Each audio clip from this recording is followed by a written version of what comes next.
నమస్తే, welcome to Sakshi business. నేను మీ కృష్ణబాల. దేశంలోనే అతిపెద్ద ప్రభుత్వ రంగ బ్యాంక్ స్టేట్ బ్యాంక్ ఆఫ్ ఇండియాకు లాభాల పంట పండనుంది. అదేంటి, ఇదేలాగూ నెంబర్ 1 బ్యాంక్ భారీగానే లాభాలు వస్తాయంటారా? అయితే కస్టమర్లకు అందించే సేవలు, కార్యకలాపాల వల్ల వచ్చే లాభాలు కావివి. అతిపెద్ద స్టాక్ ఎక్స్చేంజ్గా ఉన్నటువంటి ఎన్ఎస్ఈ ఐపీఓకు వస్తున్న నేపథ్యంలో ఎస్బీఐకి కాసుల పంట పండుతోంది. ఈ రెండింటికి సంబంధం ఏంటి అనుకుంటున్నారా?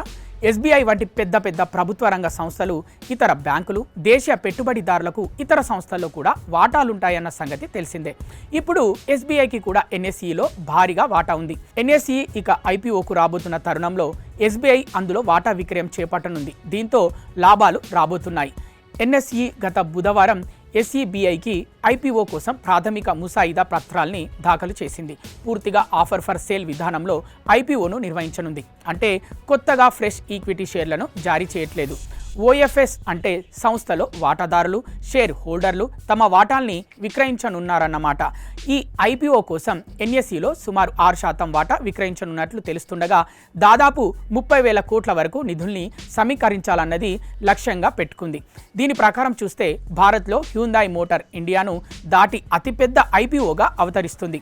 ఇంకా కంపెనీ విలువ దాదాపు 5 లక్షల కోట్లుగా ఉండొచ్చని అంచనా వేస్తున్నారు. 6% వాటా మొత్తం ఎస్బీఐ ఒకటే విక్రయించదు. ఇతర వాటాదారులు కూడా ఇందులో భాగంగా ఉన్నారు. ఎస్బీఐ ఎన్ఎస్ఈ ఐపీఓ కోసం దాదాపు 2,47,00,000 షేర్లను విక్రయిస్తోంది. చాలా వరకు 1993 నుంచి 1999లోనే ఈ షేర్లను ఎస్బీఐ కొనుగోలు చేసింది. అప్పుడు సగటున ఒక్కో షేరు ధర కేవలం 80 పైసలే. మొత్తం కలిపి 2,47,00,000కు పైగా షేర్ల కోసం 2 కోట్ల వరకు వెచ్చించింది.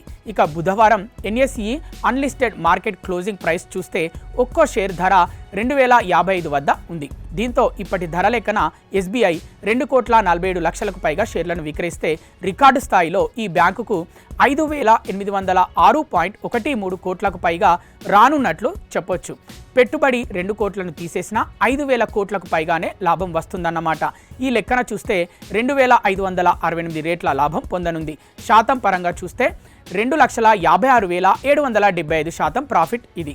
ఎస్బీఐ సంగతి ఇలా ఉంటే new India assurance company limited, national insurance company limited, stock holding corporation of India, Temasek holdings, Morgan Stanley వంటివి కూడా భారీగానే లాభాలు పొందనున్నాయి.